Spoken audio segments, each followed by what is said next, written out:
In the heart of an enchanted forest, high above the trees, lived Covey the Crow, a bird of glistening black feathers and a proud heart. His caws echoed like music to his own ears, and he often admired his reflection in the river. Covey believed he was the wisest, the most beautiful, and the most elegant of all the forest birds. Other animals respected him, but also noticed his growing pride. "Look how he gazes at himself," the squirrel whispered. "He thinks he's king of the skies," giggled the monkey. But Covey paid no mind. He believed admiration was his right. One morning, he found a piece of delicious cheese and flew to his favorite branch. He looked around proudly, planning to enjoy it slowly. But something, or someone, was watching from the bushes. And that someone had a plan.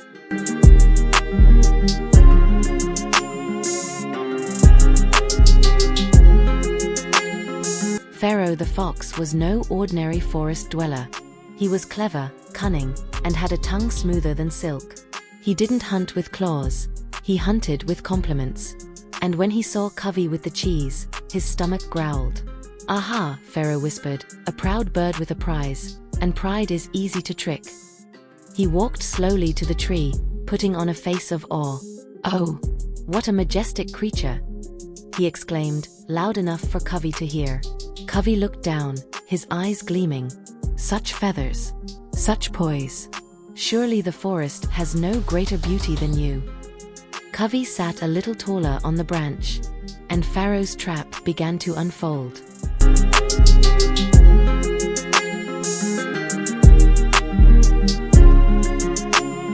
Pharaoh continued his flattery, his voice smooth and sweet like honey. "But wait," he said suddenly, pretending to be disappointed. "There's one thing missing. Surely, a bird as splendid as you must have the most beautiful voice too." Covey's eyes twinkled with pride. "Oh, but maybe I was wrong," Pharaoh said with a sigh. "Maybe your feathers are your only gift." That was it. Covey could not resist. He puffed up his chest, opened his beak, and let out a loud caw. But the moment he did, the cheese dropped straight into Pharaoh's waiting mouth. He caught it, grinned, and bowed.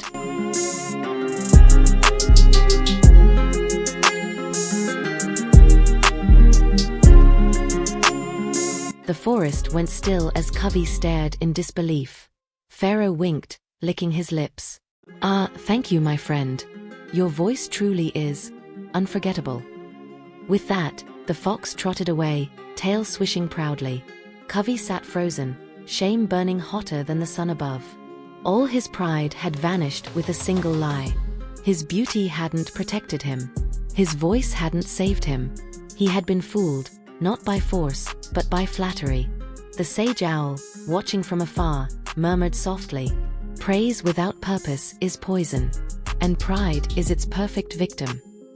And Covey, for the first time, truly listened.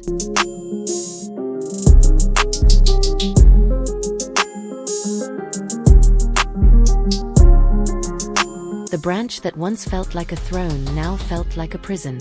Covey didn't fly. He didn't sing. He didn't admire his feathers. He thought of every praise he'd received, and how empty it now felt. Was he really wise? Or just full of himself? Other animals passed by but said nothing. They too had seen what had happened. But instead of laughing, they let him be. Everyone learns in their own time. And Covey was learning the hardest but deepest lesson. Not all who praise you are your friends.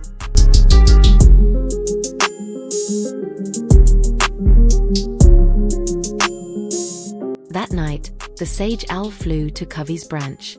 He said nothing at first, letting silence teach. Then, with a soft hoot, he spoke.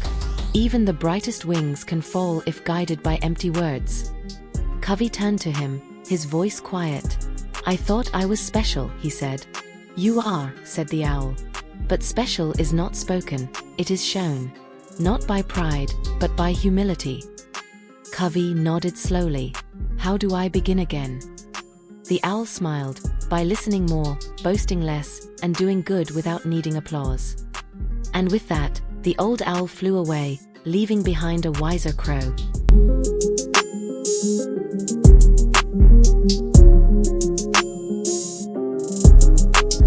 The next day, Covey didn't fly to the tallest tree. He perched lower, among the smaller birds. He no longer waited for compliments. Instead, he gave them, truthful ones. He helped where he could, stayed silent when he had nothing to prove. And slowly, the forest began to see the real Covey.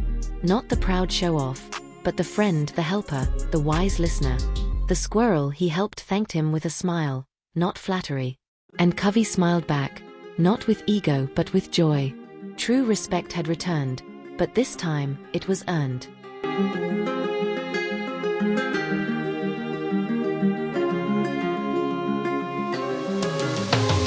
Weeks later, Pharaoh the fox tried his trick again, this time on a young peacock.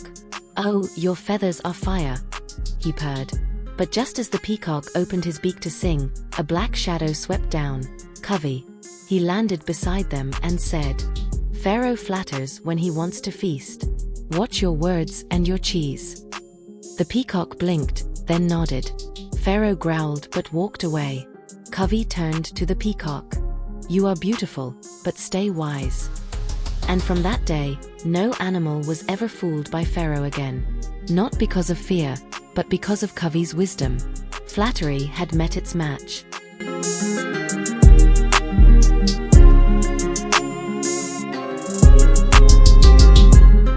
The forest grew smarter, kinder, and braver. Animals began to value truth over sweet lies. Covey often shared his tale with young birds and small pups. "Never let words blind your eyes," he'd say. "Kindness is quiet. Real friends tell truth, not just what you want to hear." The forest slowly changed, from one that praised false pride, to one that honored wisdom, humility, and honesty. And it all began with a fall, a piece of cheese, and a crow who learned to rise above himself. Even the sage owl nodded in approval.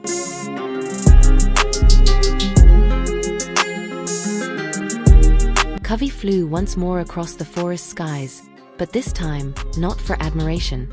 He soared with purpose, with clarity, with peace. He no longer needed praise to feel proud. He had found something deeper, self-respect. And wherever he flew, animals waved, not because of how loud he cawed, but because of how quietly he had changed. False praise fades. True change echoes forever. And the skies, once full of pride, now carried wisdom in every wingbeat. For the crow who was once fooled had become a guide for all. And the forest? It never forgot. Brain moral of the story: do not be fooled by flattering tongues. Those who praise you falsely may be hiding fangs behind their smiles. True friends correct you, false ones flatter. Always seek truth over vanity. Loved the story, bro? Yellow heart. Don't forget to like, subscribe to World of ToonSeries. And share this story with someone who needs to remember, not all sweet words are sweet intentions.